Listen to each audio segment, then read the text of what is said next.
It was Zak Crawley after the win against Hampshire. In the end, it looked like a colossal win, but how did you pace that innings?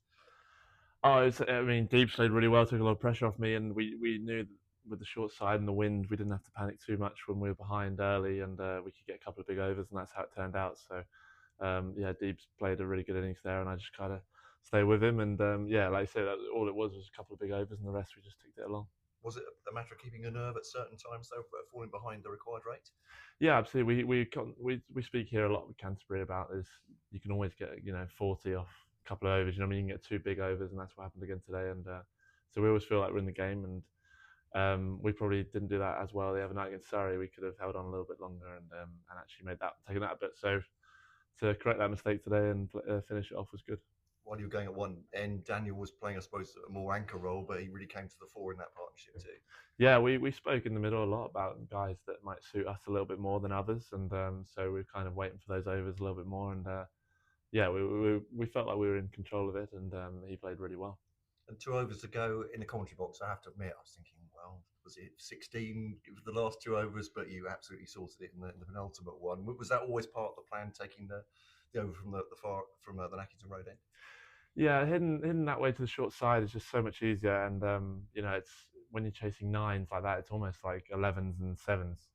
That's how we kind of look at it in our head. So, and I was, thought if I can get 11 off the second last over, that only leaves five. So, in the end, we managed to finish it off that over. But yeah, we always felt like it's such a short way down the hill there, so we weren't panicking too much. Really emphatic win against a great side. Obviously, they 3 wins out of three shows that I suppose that 3 days is a short time in T20 Blast.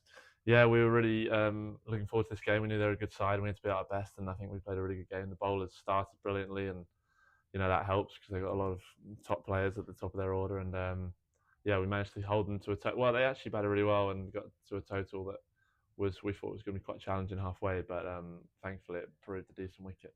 So back on the winning trail now. Looking towards Thursday, I know you won't be involved, but they go to Surrey, a chance to right some wrongs for the team. Yeah, absolutely. If the boys on a bit of we've got some momentum, and we feel like we're a good team in this comp. So we know if we play well, we can beat anyone. Sorry, a good team, but if we play well, we know we can win. So And the Oval's been quite a happy hunting ground for the Spitfires in the past. What's it like to play there? yeah, it's probably my favourite ground. I love the Oval, and yeah, I think it's the same for all the boys playing there on a Thursday night. Should be a great night out, and a few of our players love playing there. So yeah, no, hopefully they're putting a good performance.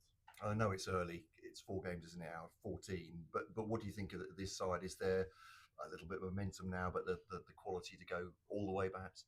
Yeah, I think we've got a really strong side. We were talking the other day. We were discussing whether it's better than the side that won it in 2021. It's quite similar man for man, but a couple of really good overseas and guys a little bit older now, a bit more experienced.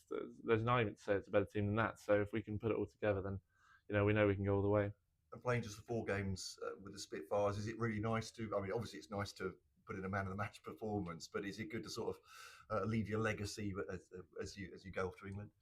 I don't think of it like that. It's just great playing with Kent, some of my best mates in the world, playing this team, and I get to spend time with them. And always want to come back and play for Kent, spend time with them, and spend time with all the boys, to be honest. And it's always nice to get a couple of nice knocks and contribute to a win. It feels nice. And India